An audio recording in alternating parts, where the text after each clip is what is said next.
Il est recommandé pour le jeûneur de veiller à l'accomplissement des choses suivantes durant son jeûne. Premièrement, le suhour.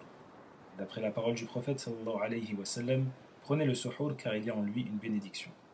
Il peut se prendre avec peu ou beaucoup de nourriture, même si ce n'est qu'avec une gorgée d'eau. Son temps débute au milieu de la nuit et se termine au lever de l'aube. Deuxièmement, retarder le suhour. D'après le hadith de Zayd ibn Thabit, qu'Allah l'agrée, qui a dit: Nous avons pris le suhour avec le messager d'Allah, sallallahu alayhi wa sallam, puis nous nous sommes levés pour aller accomplir la prière. On lui a demandé: Combien de temps séparait le suhour de la prière? Il a répondu: Le temps de réciter 50 versets. Troisièmement, hâter la rupture. Il est donc recommandé pour le jeûneur d'hâter la rupture du jeûne dès que le soleil s'est assurément couché. D'après Sahl ibn Sa'd, qu'Allah l'agrée, le prophète sallallahu alayhi wa sallam a dit: Les gens ne cesseront d'aller bien tant qu'ils hâteront la rupture du jeûne.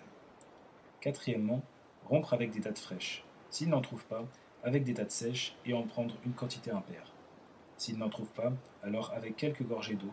D'après le hadith d'Anas, qu'Allah l'agrée, qui a dit: Le messager d'Allah sallallahu alayhi wa sallam avait pour habitude de rompre son jeûne avec des dattes fraîches avant de prier. S'il n'y en avait pas, alors avec des dattes sèches, et s'il n'y en avait pas, alors il buvait quelques petites gorgées d'eau. S'il ne trouve rien, alors il met l'intention de rompre dans son cœur, et cela est suffisant pour lui. Cinquièmement, l'invocation au moment de la rupture et pendant le jeûne. D'après la parole du prophète sallallahu alayhi wa sallam, les invocations de 3 personnes ne sont pas rejetées: le jeûneur jusqu'à ce qu'il rompe, le gouverneur juste et la victime d'une injustice. Sixièmement, multiplier les aumônes, la récitation du Coran, l'offre de repas de rupture aux jeûneurs, ainsi que toute œuvre de bien.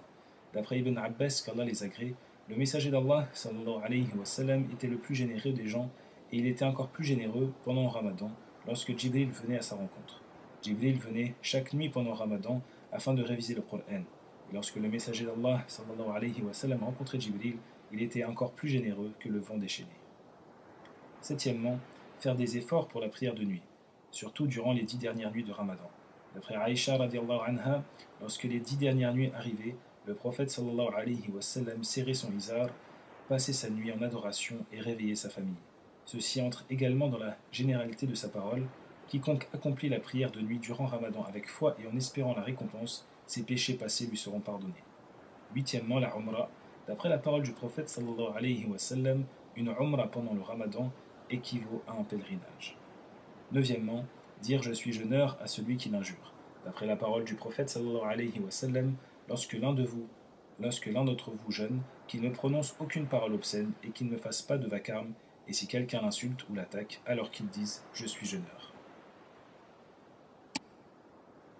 Il est détestable pour le jeûneur d'accomplir certaines choses qui pourraient compromettre son jeûne ou en diminuer sa récompense. Ces choses sont les suivantes. Premièrement, l'exagération lors du rinçage de la bouche et du nez, et ce par crainte que l'eau atteigne l'estomac. D'après la parole du prophète sallallahu alayhi wa sallam, insiste lors du rinçage du nez, sauf si tu jeûnes. Deuxièmement, l'embrassade pour celui dont cela éveille les désirs, s'il fait partie de ceux qui ne peuvent pas se contrôler. Il est donc détestable pour le jeûneur d'embrasser son épouse, car cela peut conduire à éveiller ses désirs qui vont le mener à la corruption de son jeûne par l'éjaculation ou le coït. Et s'il ne craint pas la corruption de son jeûne, alors il n'y a pas de mal, car le prophète sallallahu alayhi wa sallam embrassait ses épouses lorsqu'il jeûnait. Aïcha qu'Allah l'agrée a dit à ce sujet: et il était le plus apte parmi vous à contrôler ses désirs. De la même manière, il doit s'écarter de tout ce qui pourrait éveiller ses désirs ou l'exciter, comme le fait de regarder longuement son épouse ou de penser au coït, car cela pourrait le conduire à l'éjaculation ou au coït. Troisièmement, avaler les glaires, car elles atteignent l'estomac et que cela le renforce, sans parler du fait que cela est sale ou de la nuisance provoquée par cet acte. Quatrièmement, goûter la nourriture sans nécessité, si cela est nécessaire, comme pour le cuisinier qui a besoin de goûter pour voir si cela est assez salé ou autre, alors dans ce cas, il n'y a pas de mal, tout en prenant garde que rien n'atteigne sa gorge. Si le musulman rompt un jour de jeûne de Ramadan sans excuse, il est obligatoire pour lui de se repentir à Allah, d'implorer son pardon, car ceci est une grave transgression et un acte fortement répréhensible. En plus de cela, il est obligatoire pour lui de rattraper les jours durant lesquels il n'a pas jeûné, et ce après Ramadan. Et il doit les rattraper immédiatement selon l'avis authentique des gens de science, car il n'avait aucune permission pour rompre, il aurait donc dû les jeûner en leur temps. Quant à celui qui rompt avec une excuse, comme les menstrues, les lochis, le voyage ou autres parmi les excuses permettant de rompre, alors le rattrapage est obligatoire pour lui, sauf qu'il n'est pas contraint de le faire immédiatement, mais peut le faire jusqu'au Ramadan suivant. Cependant, il est recommandé pour lui d'hâter le rattrapage, ainsi il se déchargera au plus vite de son obligation, et cela est plus prudent pour le serviteur. En effet, il pourrait lui arriver ce qui l'empêcherait de jeûner, comme une maladie ou autre. Mais s'il le retarde jusqu'à l'arrivée du ramadan suivant, et qu'il a une excuse pour ce retard, comme le fait que son excuse est continuée, alors il devra le rattraper après le ramadan suivant. Cependant, s'il l'a retardé jusqu'à l'arrivée du ramadan suivant sans excuse, il devra en plus du rattrapage nourrir un pauvre pour chaque jour. Et il n'est pas exigé que les jours de rattrapage soient consécutifs, ils peuvent être rattrapés de manière consécutive ou discontinue, d'après la parole d'Allah dans Surat Al-Baqarah verset 184. فَمَنْ كَانَ مِنْكُمْ مَرِيضًا أَوْ عَلَى سَفَرٍ فَعِدَّةٌ مِنْ أَيَّامٍ أُخَرَ. Quiconque d'entre vous est malade ou en voyage devra jeûner un nombre égal d'autres jours.